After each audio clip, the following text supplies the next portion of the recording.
Hello শিক্ষার্থী বন্ধুরা, আশা করি তোমরা সবাই অনেক অনেক ভালো আছো। গুচ্ছের 24টি বিশ্ববিদ্যালয়ে প্রথম মেরিটের সকল কার্যক্রম ইতিমধ্যে সমাপ্ত হয়ে গিয়েছে। প্রথম মেরিটে যে সকল শিক্ষার্থীদের বিশ্ববিদ্যালয় এবং সাবজেক্টে দুইটাই পছন্দ হয়েছে, শুধুমাত্র তারাই কিন্তু মাইগ্রেশন বন্ধ করেছে। আর যে সকল শিক্ষার্থীদের বিশ্ববিদ্যালয় এবং সাবজেক্ট পছন্দ হয়নি, তারা কিন্তু মাইগ্রেশন অন করেছে, যেন দ্বিতীয় মেরিটে তাদের উপরের দিকে যে সাবজেক্টগুলো রয়েছে সেই সাবজেক্টগুলো আসার একটা সুযোগ থাকে। যেহেতু তোমার মাইগ্রেশনের ফলে ভালো সাবজেক্টই তোমার আসবে, খারাপ সাবজেক্ট আসার কোনো সম্ভাবনা নাই। মানে তুমি যে সাবজেক্টটা পেয়েছো তার থেকে যে উপরের সাবজেক্টগুলো রয়েছে সেই উপরের সাবজেক্টগুলোতে তোমার মাইগ্রেশন হবে, কখনো তোমার নিচের দিকের সাবজেক্টগুলোতে মাইগ্রেশন হবে না। সেই ক্ষেত্রে তুমি যে সাবজেক্ট পেয়েছো তার থেকে ভালো সাবজেক্টই আসবে যদি মাইগ্রেশন তোমার হয়।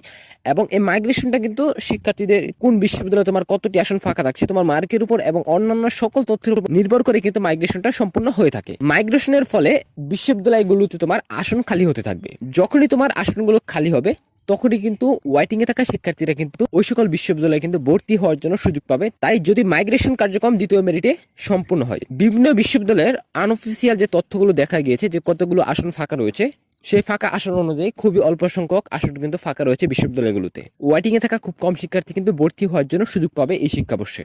যদি শুধুমাত্র 4টি মেরিটের মাধ্যমে শিক্ষার্থী ভর্তি নিয়ে নেওয়া হয়, যে 4টি মেরিট প্রকাশ করার পরে যদি বিশ্ববিদ্যালয়গুলোতে আসন পরিপূর্ণ হয়ে যায়, সেক্ষেত্রে তোমার কম মার্কের শিক্ষার্থী ভর্তি হওয়ার জন্য সুযোগ পাবে না। যদি তোমার উপমেরিট পর্যন্ত বা বিশেষ মেরিট দেওয়া হয়, সেক্ষেত্রে কম মার্কের অনেক শিক্ষার্থী ভর্তি হওয়ার জন্য সুযোগ পাবে। তবে 4টি মেরিটের মাধ্যমে শিক্ষার্থী ভর্তি নিয়ে নিলে কম মার্কের শিক্ষার্থী কিন্তু ভর্তি হওয়ার জন্য সুযোগ নাও পেতে পারে, সম্ভাবনা খুবই কম। এই শিক্ষাবর্ষে দেখা যাচ্ছে গুচ্ছে 24টি বিশ্ববিদ্যালয় কিন্তু প্রথম মেরিটের পরে কিন্তু অনেক আসন কিন্তু পরিপূর্ণ হয়ে গিয়েছে, যার কারণে কিন্তু দ্বিতীয় মেরিট প্রকাশ করার পরে বোঝা যাবে যে আসলে তোমার কত মেরিট পর্যন্ত শিক্ষার্থী আসলে ভর্তি হওয়ার জন্য সুযোগ পাবে। এখন প্রশ্ন হচ্ছে যে আসলে দ্বিতীয় মেরিট কবে প্রকাশ করা হবে। দ্বিতীয় মেরিট ঈদের আগে প্রকাশ করার সম্ভাবনা খুবই কম, প্রকাশিত হবে না। ঈদের আগে তোমার প্রকাশ করা হবে না এই কারণে, যেহেতু তোমার ঈদের ছুটি পড়ে যাবে। ঈদের ছুটিতে কিন্তু অনেক মানুষ কিন্তু তোমার দেখা যাচ্ছে নিজ নিজ বাড়িতে কিন্তু ফিরে আসবে। আর যার কারণে কিন্তু তোমার দেখা যাচ্ছে ঈদের সময় এমনিতে তোমার বাসের টিকিট সব মানে গাড়ি পাওয়াই কিন্তু কষ্টকর ব্যাপার। অর্থাৎ ঈদের ছুটি শেষ হলে পরবর্তীতে বেশ কিছুদিন পরে তোমার দ্বিতীয় মেরিট প্রকাশ করা হবে। এবং দ্বিতীয় মেরিট প্রকাশ করার পর যে সকল শিক্ষার্থী চান্স পাবে, ওই সকল শিক্ষার্থীকে কিন্তু ভর্তি নিশ্চয়ন করতে হবে। যে সকল শিক্ষার্থী ভর্তি নিশ্চয়ন করবে না অথবা ভর্তি বাতিল করে দিবে, যেহেতু গুচ্ছে 24টি বিশ্ববিদ্যালয় তোমার ভর্তি নিশ্চয়ন না করলে চান্স পেয়ে ভর্তি বাতিল হয়ে যায়, সেক্ষেত্রে ওই সকল শিক্ষার্থী যখন বাদ পড়ে যাবে তখন কিন্তু আসন ফাঁকা থাকবে। এবং ওই ফাঁকা আসনগুলোতে তোমার এবং পরবর্তী মাইগ্রেশনে যারা বিশ্ববিদ্যালয় পরিবর্তন করবে, ওই সকল শিক্ষার্থীদের মাইগ্রেশন এবং ফাঁকা আসন সাপেক্ষে কিন্তু তোমার তৃতীয় মেরিট প্রকাশ করা হবে। এর পরবর্তীতে যখন তৃতীয় মেরিটে যে সকল শিক্ষার্থী ভর্তি হবে না এবং তৃতীয় মেরিটের মাইগ্রেশনের ফলে যে সকল শিক্ষার্থীর বিশ্ববিদ্যালয় পরিবর্তন হবে, ওই ফাঁকা আসনগুলোতে তোমার শিক্ষার্থী ভর্তি নেওয়ার জন্য চতুর্থ মেরিট প্রকাশ করা হবে। এইভাবে তোমার 4টি মেরিট প্রকাশ করে শিক্ষার্থীদেরকে ভর্তি কার্যক্রম সম্পূর্ণ করা হবে এবং 4টি মেরিটে কিন্তু শিক্ষার্থীরা ভর্তি হওয়ার জন্য সুযোগ পাবে।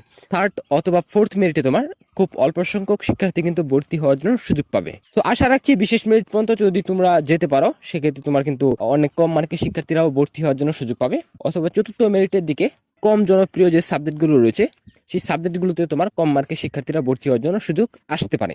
তবে এই বিষয়টা তোমাদেরকে নিশ্চিতভাবে বলা যাবে না, কিন্তু যে সকল শিক্ষার্থীদের তোমার মোটামুটি কম মার্ক রয়েছে এবং দেখা যাচ্ছে তোমার 30,000 মেরিট পজিশনের ভিতরে রয়েছে বা এরকম শিক্ষার্থীদের কিন্তু চান্স পাওয়ার সম্ভাবনা খুবই কম। 25,000 পর্যন্ত 25,000 30,000 যাদের রয়েছে ওইরকম মেরিটের শিক্ষার্থীদের চান্স পাওয়া কিন্তু শিক্ষাবর্ষে খুবই কষ্টকর হয়ে যেতে পারে। তারপর অপেক্ষা করো শেষ মেরিট পর্যন্ত। অনেক শিক্ষার্থী কিন্তু অন্যান্য পাবলিক বিশ্ববিদ্যালয়ে ভর্তি পরীক্ষা দিয়েও কিন্তু ভর্তি পরীক্ষা দিতে পারে এবং সাবজেক্টও কিন্তু তারা চয়েস করতে পারে। আসলে ওই সকল শিক্ষার্থী যখন ভর্তি হবে না তখন আসন ফাঁকা থাকবে, তোমরা ভর্তি হওয়ার জন্য সুযোগ পাবে। তবে আরেকটা বিষয় যে কৃষিগুচ্ছের ব্যাপারটা নিয়ে, যে কৃষিগুচ্ছের ভর্তি পরীক্ষা কিন্তু এখনো শুরু হয়নি। কৃষিগুচ্ছের ভর্তি কার্যক্রম শেষ হওয়ার আগেই কিন্তু গুচ্ছের ভর্তি কার্যক্রম কিন্তু শেষ হয়ে যেতে পারে। আর এটা হচ্ছে তোমার বড় একটা সমস্যা, কারণ কৃষিগুচ্ছে তোমার প্রায় 3500 প্লাস আসন রয়েছে। যদি গুচ্ছের কোনো শিক্ষার্থী যদি কৃষিগুচ্ছকে টার্গেট করে থাকে এবং জিএসটিতে ভর্তি হয়ে পরবর্তী যদি কৃষিগুচ্ছতে চলে যায়, ওখানে কিন্তু অনেক আসন ফাঁকা হবে। কিন্তু পরবর্তীতে কিন্তু যদি ভর্তি কার্যক্রম একবার শেষ করে নেওয়া হয়, পরবর্তীতে কিন্তু কোনো শিক্ষার্থী ভর্তি হওয়ার জন্য সুযোগ পাবে না। তবে মোটামুটি লম্বা একটা সময় ধরে যদি তোমার এই মেরিট কার্যক্রমটা চলমান থাকে গুচ্ছের, সেক্ষেত্রে কিন্তু পরবর্তীতে আরো বেশি শিক্ষার্থী কিন্তু ভর্তি হওয়ার জন্য সুযোগ পেত। তো শিক্ষার্থী বন্ধুরা, এই ছিল তোমার এখনকার মতো গুচ্ছযুক্ত 24টি বিশ্ববিদ্যালয় নিয়ে গুরুত্বপূর্ণ বেশ কিছু আপডেট। যদি এই বিষয় নিয়ে তোমাদের কিছু জানার থাকে বা আরো কিছু জানতে চাও, সেক্ষেত্রে কমেন্ট করতে পারো। যদি ভিডিওটা ভালো লাগে ভিডিওতে অবশ্যই একটা লাইক করবা, চ্যানেলে নতুন হয়ে থাকলে অবশ্যই সাবস্ক্রাইব করে দিবা। সো বন্ধুরা, আজকের মতো এই পর্যন্তই, দেখা হচ্ছে আগামী ভিডিওতে। ততক্ষণ পর্যন্ত সবাই ভালো থাকো, সুস্থ থাকো।